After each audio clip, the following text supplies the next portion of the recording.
As a industry ওনার সে কিন্তু green energy পাচ্ছে কোনো ইনভেস্টমেন্ট ছাড়া। সো এই কনসেপ্টটাকে আমরা নাম দিয়েছি 30। 30 মিনস হচ্ছে zero investment, zero carbon emission and zero ভোগান্তি।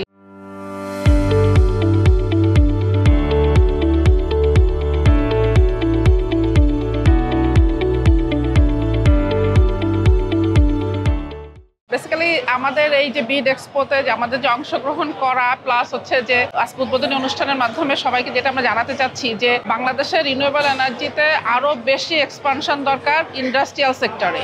তো ইন্ডাস্ট্রিতে যেটা সমস্যা হয় যে ইন্ডাস্ট্রিতে অনেক ক্ষেত্রে অনেকে ইনভেস্টমেন্ট নিয়ে ভোগান্তিতে পাচ্ছে, যে তারা যখন সোলার ইনস্টলেশন করতে যাবে 1 মেগাওয়াট সোলার ইনস্টল করতে কাইন্ড অফ 3.5 কোটি টাকা লাগে। সেই টাকাটার জন্য অনেক ক্ষেত্রে পিছিয়ে যাচ্ছে।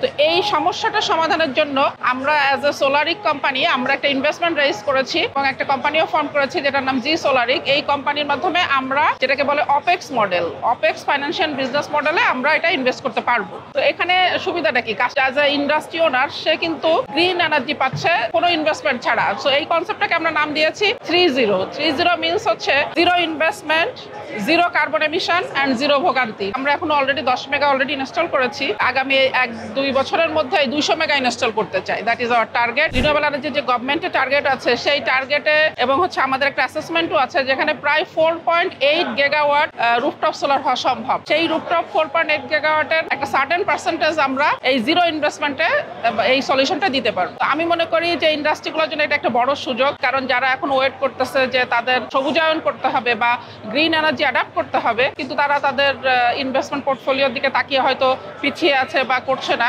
আমি মনে করি তাদের জন্য এটা একটা খুব বড় সুযোগ। তো আমরা সবাইকে আহ্বান জানাবো আমাদের এই এক্সিবিশনে, আমাদের 232 নম্বর হচ্ছে আমাদের বুথ, এখানে সবাই আসবেন এবং এটা সম্পর্কে আরো মোর আমাদের অনেক এক্সপার্ট টিম আছে, তারা আরো অনেক সলিউশন দিতে পারবে এবং নিড বেস সলিউশন যেটাকে বলে। কারণ আমরা যে সলিউশনগুলো দিই, আমরা কোনো ইন্ডাস্ট্রিতে ঢালাওভাবে বলি না যে আপনার এটা দরকার বা আপনাকে এটা করতে হবে।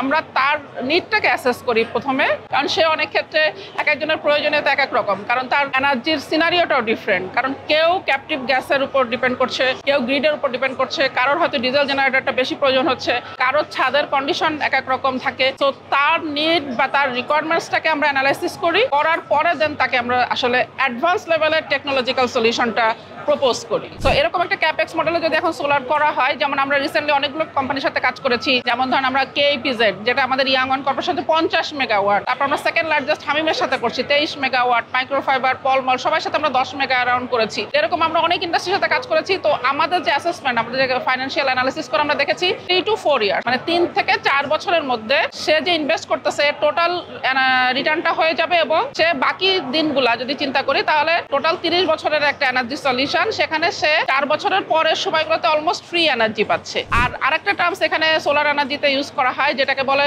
LCOE, মানে লেভেলাইজড কস্ট অফ ইলেকট্রিসিটি জেনারেশন। যদি আমরা সোলার থেকে এই এখনকার যে প্রযুক্তি আছে, এখন যদি সোলার ইনস্টল করে রুফটপে আমরা বিদ্যুৎ উৎপাদন করি, 1 ইউনিট বিদ্যুৎ উৎপাদন করতে 3 টাকা অনলি খরচ হয়, যেটা কনভেনশনাল যে কোনো মোডের বিদ্যুৎ উৎপাদন 9 টাকার বেশি। তো তার মানে সে 1/3 টাকায় বিদ্যুৎ করতে পারছে, সে গ্রিন এনার্জি পাচ্ছে এবং তার যদি যে গ্লোবাল কমপ্লায়েন্স বলেন বা তার নিজের যে বায়ারদের কাছে কমপ্লায়েন্স আছে, সেখানেও কিন্তু সে প্রেজেন্ট করতে পারছে, কার্বন এমিশন যেহেতু কমাতে পারছে।